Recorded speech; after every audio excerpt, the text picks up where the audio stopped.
Hermanos, que Dios les bendiga. Muy buenas noches. Es un gusto poder estar con ustedes una vez más en un miércoles más de estudio. Me da mucho gusto ver, hermano, que ya ha apartado su tiempo en esta noche para nuestro tiempo de estudio y para nuestro pequeño tiempo de alabanza y de oración. El día de hoy, hermanos, continuamos con nuestro estudio acerca de los acontecimientos que pasaron en la Semana Santa. Aprovechando la ocasión, ahora que ya estamos entrando principalmente la Semana Santa, ya pasó el Domingo de Ramos, el domingo de la entrada triunfal de nuestro Señor Jesucristo. Ahora se vienen pues los días más importantes. Entonces, aprovechando la ocasión, estamos estudiando qué pasó en esta semana final de la vida de nuestro Señor Jesucristo. Así que vamos a continuar el día de hoy con lo que estuvimos hablando la semana pasada, en donde nos quedamos. Vamos a continuar el día de hoy porque hay muchas cosas de las que tenemos que hablar. Así que vamos a hacer una oración y vamos a empezar, vamos a continuar con nuestro estudio.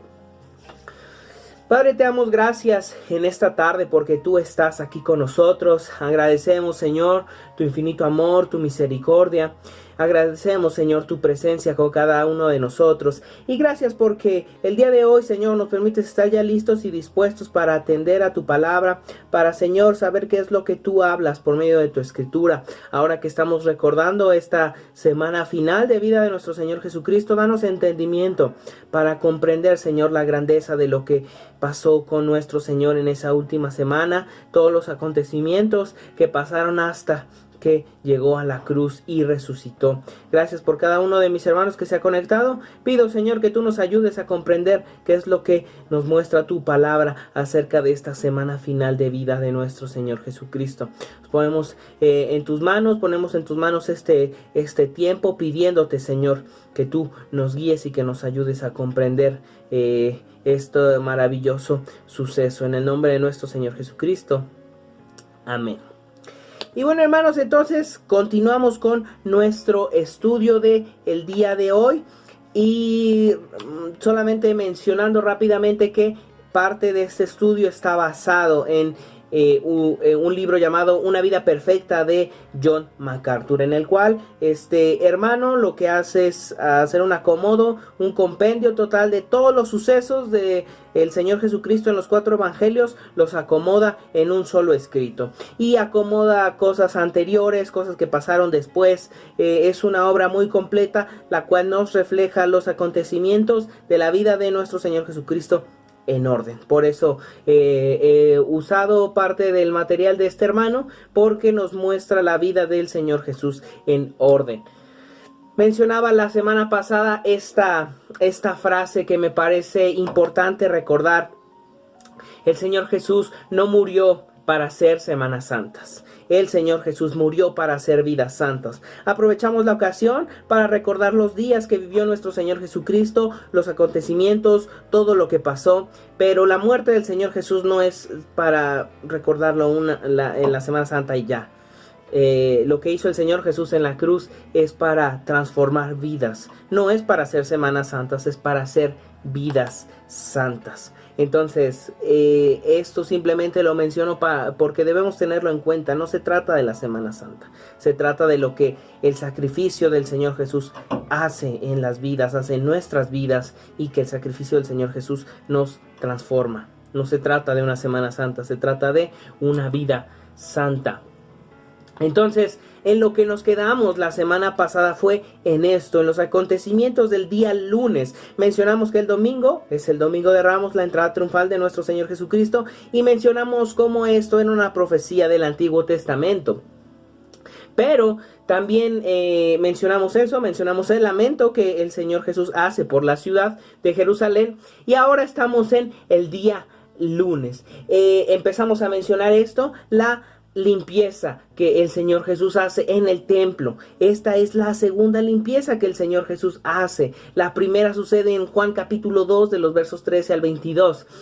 Aquí, en la semana final de la vida de nuestro Señor Jesucristo, hace una limpieza nuevamente, que ya lo mencioné la semana pasada.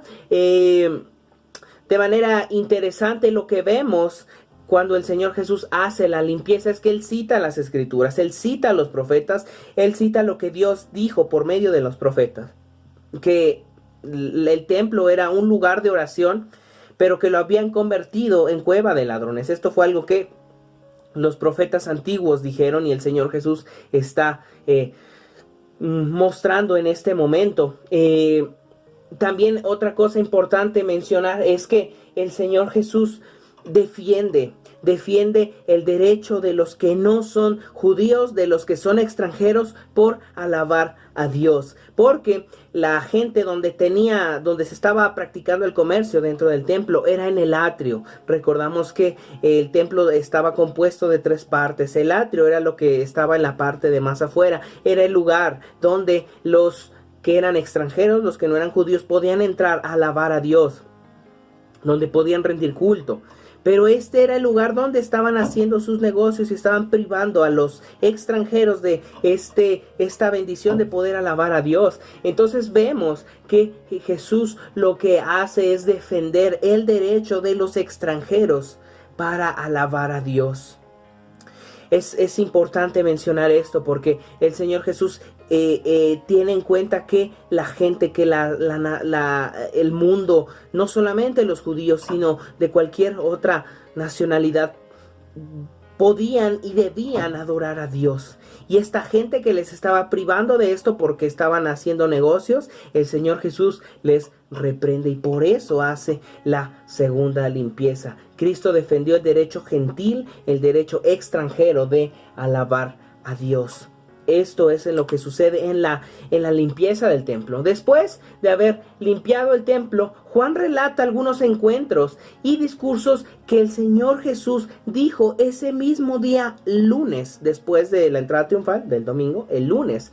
Vemos que unos griegos buscan a Jesús en Juan 12, 20 al 26. Vemos después que Jesús anuncia su muerte y vemos que los judíos muestran su incredulidad en Juan capítulo 12. Todo esto sucede después de la limpieza del templo el mismo día lunes. Vamos a verlo rápidamente, esta parte, Juan capítulo 12.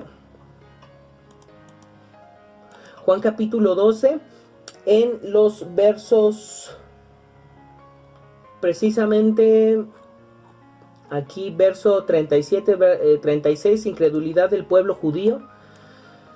Dice 12:36. Dice así: entre tanto que tenéis luz, creed en la luz para que seáis hijos de luz. Estas cosas habló Jesús y se fue y se ocultó de ellos. Pero a pesar de que había hecho tantas señales delante de ellos, no creían en él, para que se cumpliese la palabra del profeta Isaías, que dijo: Señor, ¿quién ha creído en nuestro anuncio? ¿Y a quién se ha revelado el brazo del Señor?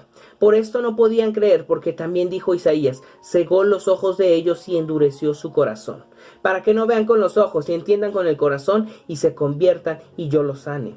Isaías dijo esto cuando vio su gloria y habló acerca de él. Con todo esto, aún de los gobernantes muchos creyeron en él, pero a causa de los fariseos no lo confesaban para no ser expulsados de la sinagoga, porque amaban más la gloria de los hombres que la gloria de Dios. Entonces, todo esto sucede, este relato sucede el día lunes después de la limpieza del templo. Suceden estas 3 cosas el día lunes también. Los griegos buscan a Jesús, él anuncia su muerte y vemos la incredulidad de los judíos el día lunes. Luego pasamos al día martes. El día martes sucedieron demasiadas cosas que están relatadas en los evangelios, por lo que solo las vamos a poner enumeradas, no las vamos a ver una por una porque son demasiadas cosas que pasan el día martes. Pero sí vamos no las vamos a ver cada una, pero aquí están anotadas. Entonces, el día martes lo que sucede es que regresan y ven la higuera seca. En lo que sucede el día domingo es que Jesús maldice la higuera. Cuando regresan, ahí está el resultado de esa maldición. Vemos también que los líderes judíos cuestionan la autoridad de Jesús. Vemos la parábola del Señor de la viña y vemos la parábola de la invitación de la boda. Aquel momento en el que el Señor de la viña hace su viña y después se va él y deja a los trabajadores, ¿no? Manda a algunos para que vayan a ver la viña, no hacen caso hasta que manda a su propio hijo y al heredero lo matan. En la parábola de la invitación vemos que se hace una gran invitación y a todos a los que se les invitó, no fueron. Entonces él empezó a invitar a otra gente. Estos son semejanzas del reino de Dios. Para quien estaba dispuesto el reino, no. Entonces a la demás gente se le dio el placer, el privilegio de entrar a las bodas del Cordero. Vemos también el día martes que Jesús es cuestionado con aquel asunto del impuesto. Y que Jesús dice dar a César lo que es del César y dar a Dios lo que es de Dios. Vemos a la mujer con los 7 hermanos, aquel cuestionamiento de parte de los fariseos, cuando le dicen a Jesús, esta mujer que se casó con los 7 hermanos, ¿de quién será mujer en el tiempo futuro?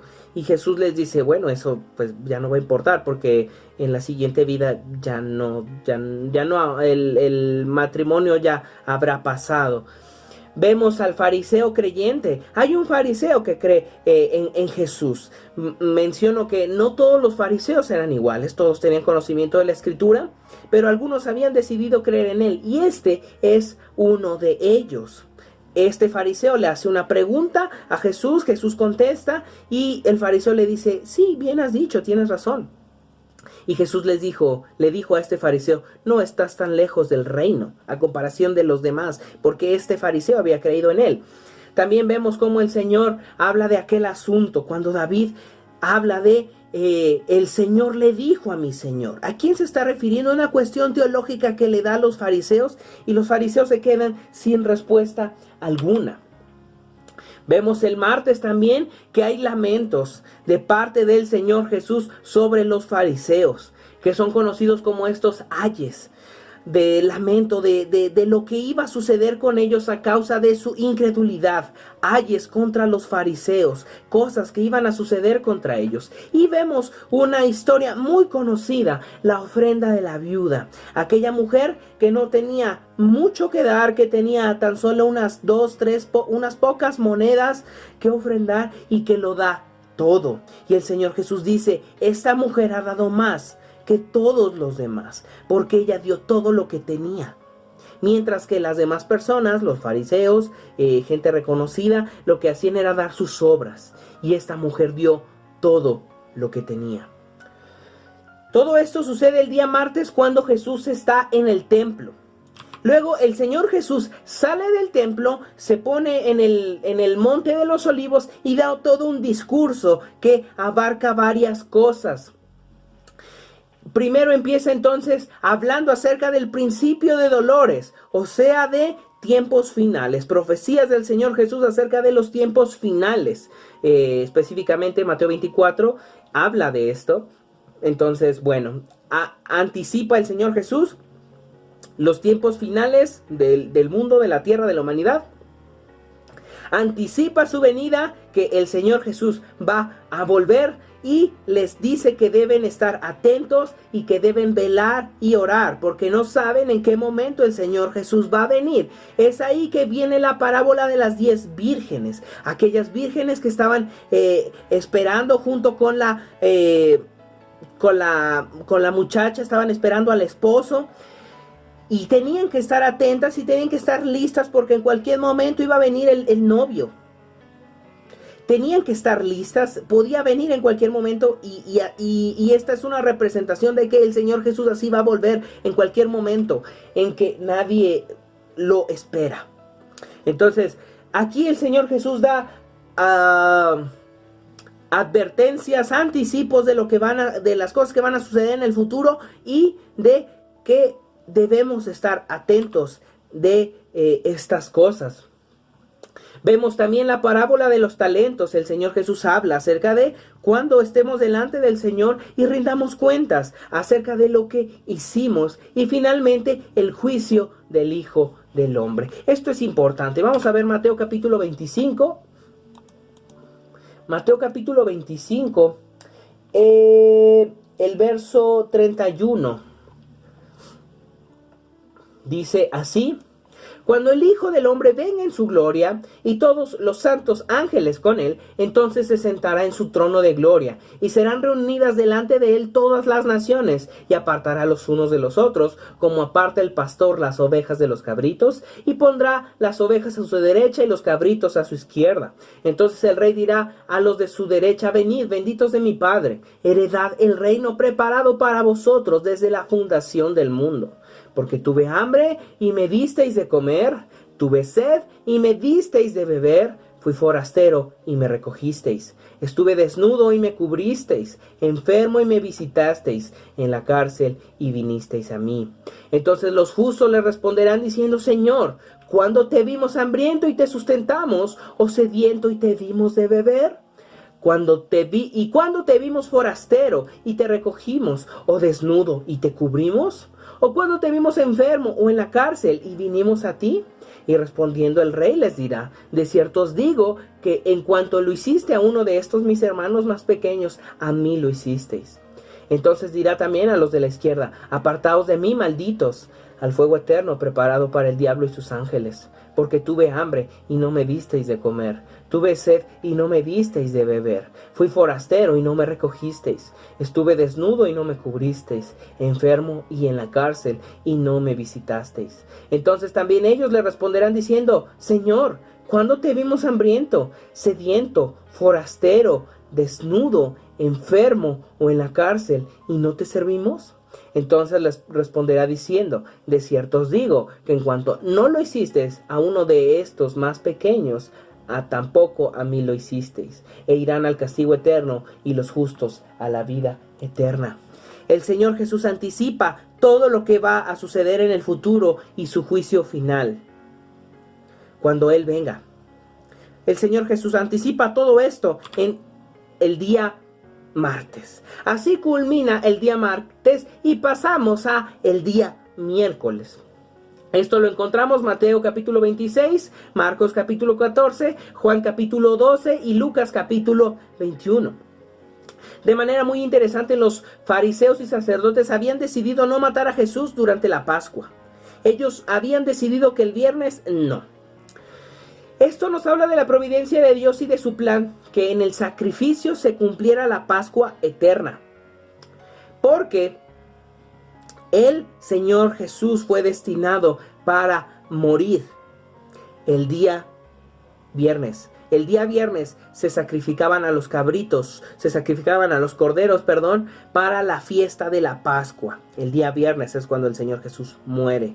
En palabras de Juan el Bautista, el Cordero de Dios que quita el pecado del mundo. Entonces, vemos que el día miércoles el Señor Jesús es ungido. Es ungido por una mujer. Y vemos un contraste muy interesante porque mientras que por un lado algunos planean matar a Jesús o cómo matarlo, entre ellos Judas, esta mujer muestra su amor para con él al lavar sus pies con un perfume muy caro. Un perfume que valía casi el salario de un año, y a la mujer no le importó darle a Jesús en ese perfume un año de su vida. La mujer trabajó un año para un día derramarlo sobre los pies de Jesús en señal de adoración. A veces nosotros no estamos dispuestos ni dar un día, ni dar 2-3 horas de un día para rendirle a Jesús. Y vemos el ejemplo de esa mujer, que ella estuvo dispuesta a entregar un año de su vida adorando a Jesús. Un año de su trabajo es derramado en los pies de Jesús. De esta manera tan grande ella le amaba a él. Esta noche fue cuando Judas fue con los sacerdotes y se puso de acuerdo. La mujer decidió invertir su dinero en Cristo. Y en contraste vemos a Judas, que trata de sacar provecho monetario de él. Es un contraste muy triste y que sigue estando muy presente hoy en día en muchos lugares. Así como esta mujer, hay gente que ha entendido lo valioso que es Cristo, que No importa lo que uno tenga que invertir con tal de que la gente conozca de Él.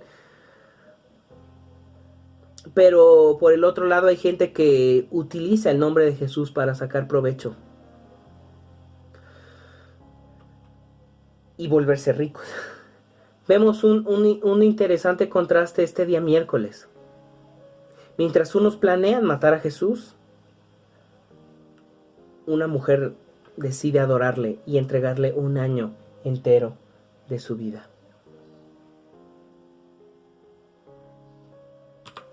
Pasamos al día jueves, el principio de la Pascua. Esto lo vemos en Mateo capítulo 26, Marcos capítulo 14 y Lucas capítulo 22. El día jueves en la noche es el principio de la Pascua. O sea, de esta celebración que hacía el pueblo de Israel, los judíos, recordando cuando el Señor cuando Dios los sacó de la tierra de Egipto. En este día, el día jueves, en la noche sería la celebración de la Pascua, o sea, la Santa Cena. Los discípulos no comprendían que esa noche sería el momento en que Cristo traería el verdadero significado de la celebración que se hacía en el Éxodo. ¿Se acuerdan qué pasó aquella vez? Ellos sacrificaron algunos corderos y su sangre la utilizaron para pintar en las puertas. Y esta sangre les cubría. Estos animalitos fueron muertos, fueron sacrificados para resguardar la vida de la otra gente. Eso fue lo que hizo el Señor Jesús. Entregar su vida para dar vida a más gente. Esa noche, el Señor Jesús cambió el significado, mostró el verdadero significado de esta celebración. Él estando en la cruz, Él dando su vida, Él dando su vida en sacrificio para dar vida a la gente. Esa noche, bueno, a lo largo de ese día, Pedro y Juan fueron designados por el Señor Jesús para preparar la cena y sacrificar el cordero el día jueves. Y en algunas partes el día jueves se sacrificaban los corderos y en otros lugares el día viernes era cuando se sacrificaban los corderos. Entonces, la puesta del sol marcaba el inicio de la Pascua. Cuando se hacía de noche, comenzaba la Pascua. La muerte de Cristo al día siguiente sería el cumplimiento del simbolismo de la Pascua. Ya no habría necesidad de sacrificar todos esos animalitos, esos corderos, porque el Cordero de Dios ya había sido crucificado, ya había sido sacrificado. Entonces, esta noche, la noche del jueves, y toda esa noche y el viernes es donde ocurre lo más importante. A lo largo de la celebración vemos varias cosas. Estos son todos los sucesos que pasan esa noche. La noche cuando celebran la Pascua, cuando Jesús instituye la Santa Cena. Lo primero que hace Jesús es que lava los pies de los discípulos, en señal de servicio, y les muestra de esta manera su humildad, y a nosotros también, que Él no vino a ser servido, sino que Él vino a servir. Lo primero que Jesús hace antes de comenzar con la celebración de la Pascua es que Él lava los pies de sus discípulos. Después vemos que Jesús identifica a Judas como el traidor. Él ya sabe que Jesús era quien lo había traicionado porque el acuerdo ya estaba hecho. Vemos también que hay rivalidad entre los discípulos. Los discípulos, siempre tan como nosotros, ellos no se están dando cuenta de que están viviendo un día histórico en la eternidad, y ellos siguen teniendo asuntos de intereses. Ellos querían saber quién iba a ser el mayor, ellos querían saber qué lugar iban a tener. Entre ellos traían estos asuntos. No se estaban dando cuenta que esa noche el destino eterno de mucha gente iba a cambiar, y ellos seguían con sus propios asuntos. Tan como nosotros a veces. Esa noche Jesús predice que Pedro lo va a negar. Y vemos que Jesús instituye la Santa Cena. Da el significado, el nuevo significado acerca del pan y el vino. El pan que representa su cuerpo, que es sacrificado por nosotros, y el vino que representa su sangre, la cual nos limpia de todo pecado. Esa noche el Señor Jesús hizo un cambio para la eternidad. Y el Señor Jesús dice que cada vez que celebramos la Santa Cena, anunciamos su muerte, recordamos su muerte y anunciamos su venida. Recordamos esa noche cuando el Señor estaba a punto de ser juzgado. Jesús reconforta a sus discípulos y les promete al Consolador. Les dice, yo tengo que irme, pero vendrá el Consolador. El Consolador vendrá con ustedes. El Señor Jesús también habla acerca de la vid y los pámpanos. Este pasaje es conocido también. El Señor Jesús nos dice en este pasaje que separados de Él nada podemos hacer. Él es la vid, nosotros somos los pámpanos, nosotros somos las ramas que salen de Él. Separados de la rama principal no podemos hacer nada y no podemos llevar fruto. También el Señor Jesús les anticipa el odio del mundo. Lo que Él estaba a punto de pasar es lo que al cristiano en el mundo le espera. El odio del mundo, la contrariedad del mundo, el enojo de la gente.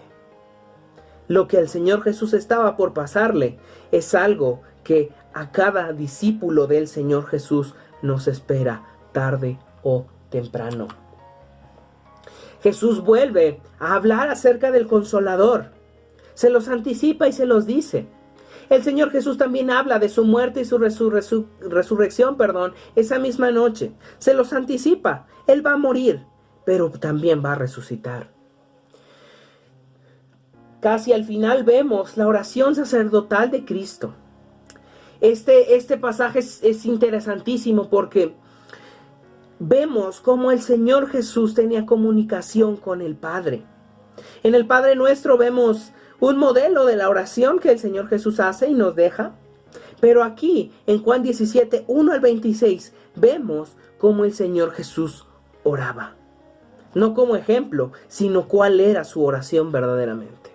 Después de esto, Jesús vuelve a predecir la negación de Pedro. Y finalmente, terminando esto, Jesús va al Getsemaní y se pone a orar. Parece ser en este momento que Jesús comienza a sufrir la presión de lo que estaba a punto de acontecer, porque el momento había llegado. Esa noche es cuando el Señor Jesús está orando, está con el Padre en plena oración, cuando está ahí con los discípulos y que los discípulos se quedan dormidos y el Señor Jesús comienza a sufrir, que empieza a sudar sangre. El momento había llegado. Vamos a verlo rápidamente aquí en Marcos 14. Marcos 14, 41 dice así.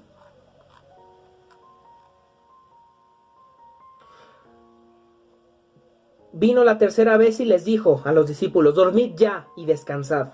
Basta, la hora ha venido. He aquí, el Hijo de los hombres es entregado en manos de los pecadores. Levantaos, vamos. He aquí, se acerca el que me entrega. Era el instante final. El momento había llegado. Jueves en la noche, viernes a la madrugada, el Señor Jesús estaba a punto de comenzar con el dolor y el sacrificio por la humanidad. La cronología en este momento ya no parece ser muy clara entre lo que pasa el jueves en la noche y la madrugada del viernes. Pero en este lapso de tiempo es que se lleva a cabo el juzgado del Señor Jesús y su crucifixión. Esto, la oración del Señor Jesús pasa entre el jueves en la noche y la madrugada del día viernes. Toda esa noche fue una noche llena de mucha actividad. El día viernes, por la tarde, el Señor Jesús es crucificado. Comenzamos entonces rápidamente con el día viernes y hasta aquí nos vamos a quedar porque vamos a continuar la semana siguiente. Judas llega con mucha gente armada para arrestar a Jesús como si fuera un delincuente. Cristo fue llevado ante el sumo sacerdote para ser juzgado. El Señor Jesús fue juzgado por las autoridades judías. Y en este momento fue cuando Pedro negó al Señor Jesús, como bien lo había profetizado. Y así es como comienza el día final de la vida de nuestro Señor Jesucristo. Siendo arrestado y siendo negado por uno de sus discípulos, mientras que los otros, como el Señor Jesús dijo, se esparcieron, mientras Él estaba sufriendo la ira de Dios para traer salvación para cada uno de nosotros.